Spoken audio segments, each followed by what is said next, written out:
Separation of substances के part one में हमने कुछ मेथड ऑफ सेपरेशन के बारे में पढ़ा था। इस वीडियो लेसन में हम कुछ और मेथड ऑफ सेपरेशन के बारे में पढ़ने वाले हैं। चलिए शुरू करते हैं।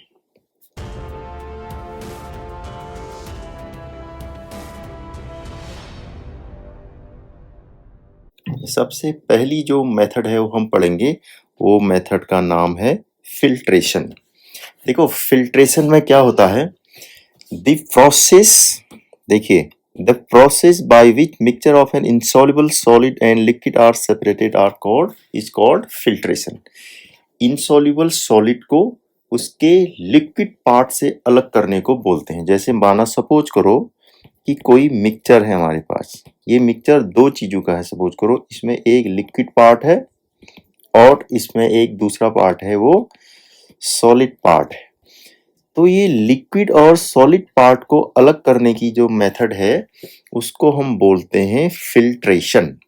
जैसे फिल्ट्रेशन हम डेली लाइफ में बहुत बार यूज करते हैं। जैसे हम चाय बनाते हैं ना, तो filtration is use to filter out tea leaves from from the tea using a tea strainer. Tea strainer का यूज करते हैं हम जब चाय बनने के बाद चाय पत्ती को अलग करने के लिए, ताकि हमारे पास ऐसी चाय आ जाएगी जिसमें पत्तियां ना हो, वो पीने में बड़ी खराब लगती है। तो वो फिल्ट्रेशन से हम उन पत्तियों को अलग कर लेते हैं। इसके अलावा when we make fruit juice, तो फ्रूट जूस बनते वक्त भी उसमें क्या आ सकता है, कुछ पल्प आ सकता है, या हो सकता है कि जिस फ्रूट का हम यूज करते हैं उसमें से कुछ सीड आ सकते हैं। तो ये पल्प और सीड को जूस वाला पार्ट यानी कि जो लिक्विड वाला पार्ट है उससे अलग करने के लिए भी फिल्ट्रेशन का यूज करते हैं। जैसे पल्प को, सीड को हम लिक्विड पार्ट से अलग कर लेंगे, हमारे पास क्लियर जूस आ जाएगा। थर्ड एक इम्पोर्टेंट और इसका हमारा एग्जांपल है डेली लाइफ से, पनीर बनाते वक्त देखो क्या करते हैं हम लोग। जब बॉइलिंग मिल्क में, कैसे मिल्क में, बॉइलिंग मिल्क में, बॉइलिंग मिल्क, अगर हम बॉइलिंग मिल्क में कुछ लेमन जूस डाल देंगे तो क्या हो जाता है, उसमें एक सॉलिड पार्ट अलग हो जाता है, लिक्विड पार्ट अलग हो जाता है। उसके बाद हम इस स्ट्रेनर का यूज करेंगे या कोई क्लॉथ का यूज कर सकते हैं। उससे जो सॉलिड पार्ट होगा वो अलग हो जाएगा, वो सॉलिड पार्ट पनीर बन जाता है और जो लिक्विड पार्ट होता है उसको हम ड्रेन आउट कर देंगे। तो तीन चीजों के लिए हमने फिल्ट्रेशन का यूज किया। बेसिकली फिल्ट्रेशन किस लिए यूज किया जाता है, ये यूज किया जाता है लिक्विड पार्ट से सॉलिड पार्ट को अलग करने के लिए। और ये कब कब यूज करते हैं, जैसे चाय से चाय पत्तियों को अलग करने के लिए, दूसरा फ्रूट जूस से पल्प को या सीड को सेपरेट करने के लिए, या फिर जब हम पनीर बनाते हैं उस समय हम फिल्ट्रेशन की प्रोसेस को यूज करते हैं। चलिए अगली प्रोसेस पढ़ते हैं।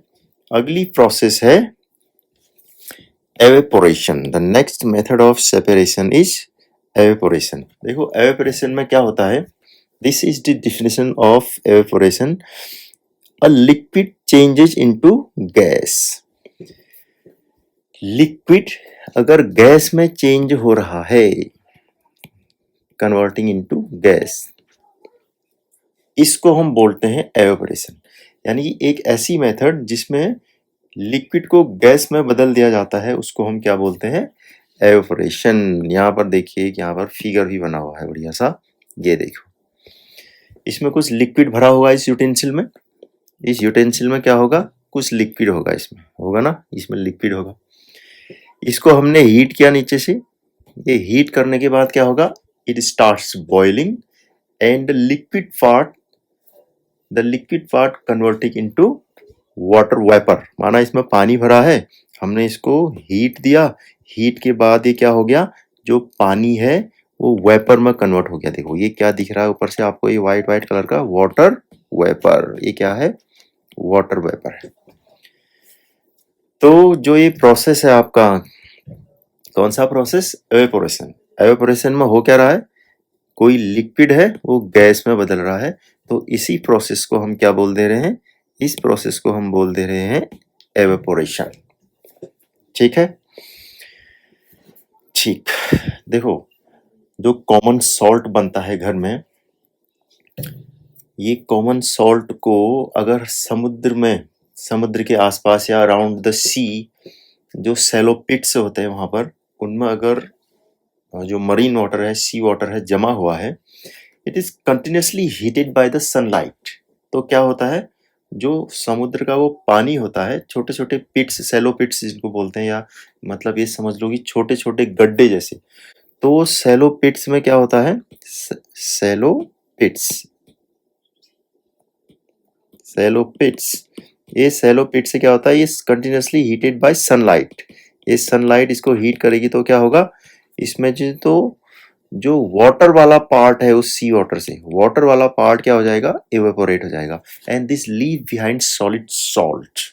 क्या कहा मैंने कि समुद्र के पानी को अगर कंटिन्यूसली कहीं पर जमा हुआ है, कंटिन्यूसली सनलाइट हीट कर रही है, लिक्विड पार्ट उसका एवेपोरेट हो जाएगा और सॉलिड के रूप में हमें सॉल्ट मिल जाएगा। This is method of evaporation. क्या हो रहा है, बेसिकली एक लाइन में बोलेंगे तो एवेपोरेशन में हो क्या रहा है, इसमें कोई लिक्विड किस में बदल रहा है, गैस में बदल रहा है, यही हो रहा है बस इसमें। ठीक है, चलिए अब हम अगली मेथड पढ़ते हैं। अगली मेथड है कंडेंसेशन। देखो, condensation is opposite of evaporation, लिखा है ना, अपोजिट ऑफ एवेपोरेशन है। तो क्यों है, देखो एवेपोरेशन में क्या होता था, एवेपोरेशन में होता था लिक्विड कन्वर्टिंग इनटू गैस। तो ये अगर कंडेंसेशन की प्रोसेस अपोजिट है एवेपोरेशन की, तो इसमें क्या होगा, gas is converting into liquid. ठीक है, जैसे सपोज करो हमारे पास कोई यूटेंसिल है, इसमें देखो हमारे पास एक यूटेंसिल है, ठीक है, ये यूटेंसिल है हमारे पास, हम इसको बर्न कर रहे हैं ना, बर्न। देखो बर्न करने के बाद हमने इसमें जो पानी भरा है, इट स्टार्ट बॉइलिंग। बॉइल करेंगे तो क्या होगा, liquid part will convert into gas. पहले क्या होगा, एवेपोरेशन। देखो एवेपोरेशन हो रहा है ये। अब हमने पढ़ना है कंडेंसेशन। तो कंडेंसेशन में क्या होता है, ये जो गैस वाला पार्ट है ना, ये किसी कूल सरफेस से जब स्ट्राइक करता है, ये देखो फिर लिक्विड में बदल जा रहा है, बदल रहा है ना, ये देखो। आप इसको करके भी देख सकते हैं। किचन में आप छोटा सा यूटेंसिल लीजिए, पानी डालिए, उबालिए। उबलने के बाद जब वो वाटर वेपर होती है, उसके ऊपर से एक प्लेट लगाइए थोड़ी दूरी पर। तो जब वो वेपर उस प्लेट के साथ टकराएगी, आप देखेंगे कि वो गैस जो है, यानी कि जो वाटर वेपर है, वो फिर से किस में कन्वर्ट हो गई है, लिक्विड में। तो दिस इज कॉल्ड कंडेंसेशन। और अपोजिट ऑफ क्या है, ये है अपोजिट ऑफ एवेपोरेशन। चलिए ये तो आपने देखा, इसको मैं हटा देता हूं। तो कंडेंसेशन टेक्स प्लेस, देखो एक और जो मैं आपको बता दिया है, condensation only take place when water vapour hits cold surface. Vapour तो गर्म होगी, वो गर्म वेपर जब कोल्ड सरफेस से टकराएगी तो कन्वर्ट हो जाएगी लिक्विड में। This is called evaporation. Evaporation, sorry, this is called condensation. Condensation evaporation एक दूसरे के अपोजिट है। कंडेंसेशन में क्या होता है, गैस कन्वर्ट होता है लिक्विड में, और एवेपोरेशन में क्या होता है, लिक्विड कन्वर्ट होता है गैस में। चलिए अगली प्रोसेस, अगली मेथड हम पढ़ते हैं। चलो अगला कुछ दूसरा टॉपिक है, ये है सॉल्यूशन एंड सॉल्युबिलिटी। देखो पहले हम समझने की कोशिश करते हैं कि सॉल्युबिलिटी क्या है। सॉल्युबिलिटी, सॉल्युबिलिटी किसी सब्सटेंस की एबिलिटी है टू गेट डिसॉल्व, यानी कि किसी सॉलिड की वो एबिलिटी या वो टेंडेंसी जिसके कारण वो डिसॉल्व हो जाता है, उसी टेंडेंसी या एबिलिटी को हम बोलते हैं solubility. And not all substances are soluble, not all substances are soluble, सब सॉल्युबल नहीं होते। Some are soluble and some are insoluble. जो किसी वाटर में या किसी सॉल्वेंट में डिजॉल्व हो जाएंगे, उन सब्सटेंसेस को हम बोलेंगे सॉल्युबल सब्सटेंस। इनको जो डिजॉल्व हो जाएंगे, जो डिजॉल्व हो जाएंगे वो क्या होंगे, सॉल्युबल। और जो नॉट डिजॉल्व होंगे, जो डिजॉल्व नहीं होंगे, उसको क्या बोलेंगे? इनसॉल्यूबल।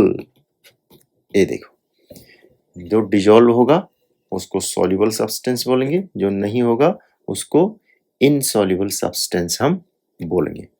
देखो एग्जाम्पल के तौर पर आप लीजिए सॉल्ट एंड शुगर। क्या लीजिए एग्जाम्पल? Sugar plus salt. अगर हम शुगर और सॉल्ट को वाटर में डालेंगे और स्टेयर करेंगे, after a few seconds it will disappear. इसका मतलब क्या हुआ कि शुगर या सॉल्ट जो है पानी में सॉल्युबल हो गया, पूरा डिजोल्व हो गया। तो शुगर और सॉल्ट क्या हुए? सॉल्युबल। लेकिन अगर आप चॉक पाउडर लें, क्या लें आप? चॉक पाउडर लें, या फिर लें चॉक पाउडर लें, या फिर लें आप सैंड, इसको वाटर में ऐड करें, उसके बाद स्टेयर करें, will it dissolve? It will not dissolve. What does it mean? Chalk powder and sand are insoluble.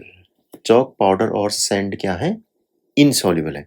आप एक चॉक को लीजिए, पानी में घुलाइए और इसको कुछ देर ऐसे ही रख दीजिए। क्या होगा? सेडिमेंटेशन स्टार्ट हो जाएगा। सेडिमेंटेशन हमने पिछले वीडियो लेसन में पढ़ा है, पार्ट 1 में। सेडिमेंटेशन स्टार्ट हो जाएगा तो जो चॉक है वो थोड़ी नीचे बैठ जाएगी, कुछ समय के बाद नीचे बैठ जाएगी, सेटल डाउन हो जाएगी।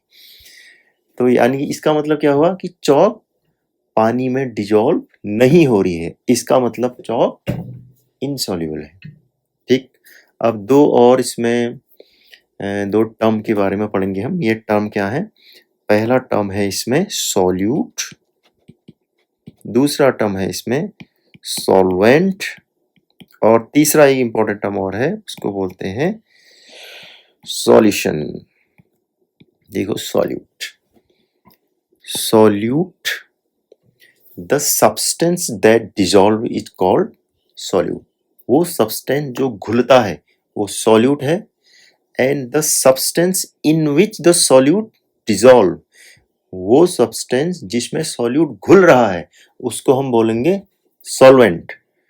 और जब सॉल्यूट सॉल्वेंट में पूरी तरीके से घुल जाएगा तो रिजल्टिंग लिक्विड जो हमें मिलेगा उसको हम बोल देंगे सॉल्यूशन। देखो एग्जांपल यहां पर मैंने लिखा है, देखो सॉल्यूट, सॉल्यूट जैसे सॉल्ट है, सॉल्वेंट पानी, सॉल्यूट यानी कि सॉल्ट, सॉल्वेंट यानी कि पानी। तो हम जब सॉल्यूट को सॉल्वेंट में घोलेंगे हमें क्या मिलेगा? सॉल्यूशन। जैसे हम सॉल्ट को वाटर में घोलेंगे तो किसका सॉल्यूशन मिलेगा हमें? सॉल्ट सॉल्यूशन मिलेगा। किसका सॉल्यूशन मिलेगा? Salt solution.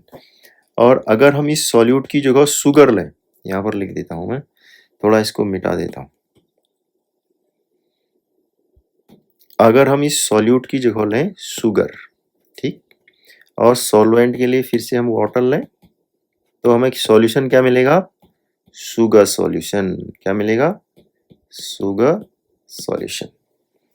तो सॉल्वेंट वो है जिसमें कोई चीज घुलती है, सॉल्यूट वो है जो घुलता है। सॉल्यूट और सॉल्वेंट के घुलने से जो लिक्विड हमें मिलेगा वो सॉल्यूशन है। चलिए आगे बढ़ते हैं। अब है सैचुरेटेड सॉल्यूशन। देखो सैचुरेटेड सॉल्यूशन किसको बोलते हैं हम? ये सैचुरेटेड सॉल्यूशन इसको पढ़ते हैं। देखो सैचुरेटेड सॉल्यूशन, पहले एक एग्जांपल लेते हैं। अगर हम एक टीस्पून फुल ऑफ शुगर लें या सॉल्ट लें, उसको पानी में डालें, उसको स्टेयर करें, after a short period of time it will disappear हो जाएगा। इसका मतलब क्या हुआ कि सॉल्ट या शुगर पानी में डिजॉल्व हो गई, ये मतलब हुआ इसको। लेकिन सपोज करो हमने एक ग्लास पानी लिया है या हमने 100 ml पानी लिया, हम उसमें सॉल्ट या शुगर ऐड करते जा रहे हैं, करते जा रहे हैं, तो विल इट डिजॉल्व? क्या होगा? After some time salt grains deposit at the bottom. 100 ml पानी, 1 चम्मच salt, it will disappear after steering. लेकिन सेम अमाउंट ऑफ वाटर है और हम उसमें सॉल्ट डाले जा रहे हैं और स्टेयर करेंगे। After a period of time वो सॉल्ट डिजॉल्व नहीं होगा and salt particle will start depositing at the bottom of the glass, जिसमें हमने पानी लिया है, डिपॉजिट होना स्टार्ट हो जाएगा। इसका मतलब क्या हुआ कि जो वो सॉल्यूशन है 100 ml का, सॉरी वो जो हमने सॉल्वेंट लिया है वो क्या हो गया, और उसमें घोलते घोलते जो सॉल्यूशन हमको मिला वो क्या हो गया है, सैचुरेटेड। क्या, दोबारा जरा मैं यहाँ पर लिख देता हूँ, सॉरी, सॉल्यूट, हमने एक सॉल्यूट लिया और हमने लिया सॉरी हमने ले लिया सॉल्वेंट, सॉल्यूट के रूप में हमने लिया है सॉल्ट और सॉल्वेंट के रूप में लिया है हमने पानी, तो it will result into solution, solution हो जाएगा इसका। अब पहले हमने 1 टीस्पूनफुल डाला सॉल्ट का, टीस्पूनफुल 1, इसमें हमने डाला, घुल जाएगा।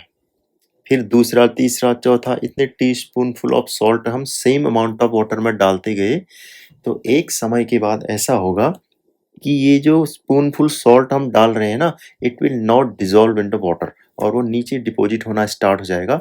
तो हम बोल देंगे ये जो सॉल्यूशन बन रहा है ये सैचुरेटेड हो गया है। ये सॉल्यूशन कैसा हो गया है, सैचुरेटेड हो गया है। तो सैचुरेटेड सॉल्यूशन की डेफिनेशन क्या होगी, देखिए सैचुरेटेड सॉल्यूशन की डेफिनेशन होगी ये, देख रहे हैं, A saturated solution is the solution in which no more of the solute can be dissolved. वो सॉल्यूशन हम सैचुरेट सॉल्यूशन हो गया कह देंगे जिसमें अब और सॉल्यूट डिजॉल्व नहीं होगा, वो सैचुरेटेड सॉल्यूशन कहलाएगा। अब इस सॉल्युबिलिटी को इंक्रीज कर सकते हैं हम। सपोज करो 100 ml पानी है, उसमें 10 ml चीनी घुल गई, 10 टीस्पूनफुल ऑफ चीनी हमने घोल दी, उसके बाद हम नेक्स्ट और 1 चम्मच चीनी डालेंगे और नहीं घुलेगी, तो इसका मतलब वो सॉल्यूशन सैचुरेटेड हो गया है।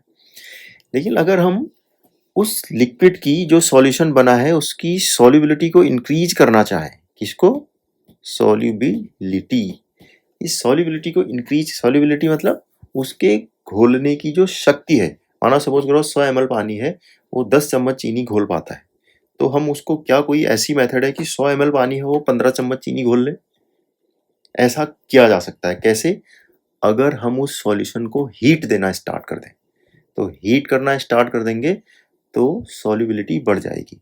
10 चम्मच की जगह 100 ml पानी में अब 12 चम्मच या 13 चम्मच चीनी घुलने लग जाएगी। या सॉल्युबिलिटी, जैसे सपोज करो आपने 1 गिलास पानी लिया, उसमें 5 चम्मच चीनी डाली, दूसरा 100 ml पानी लिया, उसमें भी 5 चम्मच चीनी डाली, एक को आपने खाली रख दिया और दूसरे को आपने स्टेयर किया, तो ज्यादा जल्दी कौन डिजॉल्व होगा, जाहिर जिसको हम स्टेयर कर रहे हैं। तो steering can also increase solubility of the solution. और एक तरीके से और कर सकते हैं, जो सॉल्यूट है उसको हम पाउडर में कन्वर्ट कर देंगे, तो इससे भी सॉल्युबिलिटी इंक्रीज हो जाएगी। सपोज करो एक दवा की इतनी बड़ी टैबलेट है, इतनी बड़ी टैबलेट हमने पानी में डाली, इट विल नॉट डिजॉल्व, लेकिन हमने उसको जरा पाउडर फॉर्म में कन्वर्ट कर दिया, it will immediately dissolve into water. तो पाउडर फॉर्म में कन्वर्ट करके भी हम किसी सॉल्युबिलिटी को इंक्रीज कर सकते हैं। ठीक है, तो आज के लिए इस वीडियो में इतना ही, नेक्स्ट वीडियो में फिर मिलते हैं, तब तक के लिए थैंक यू।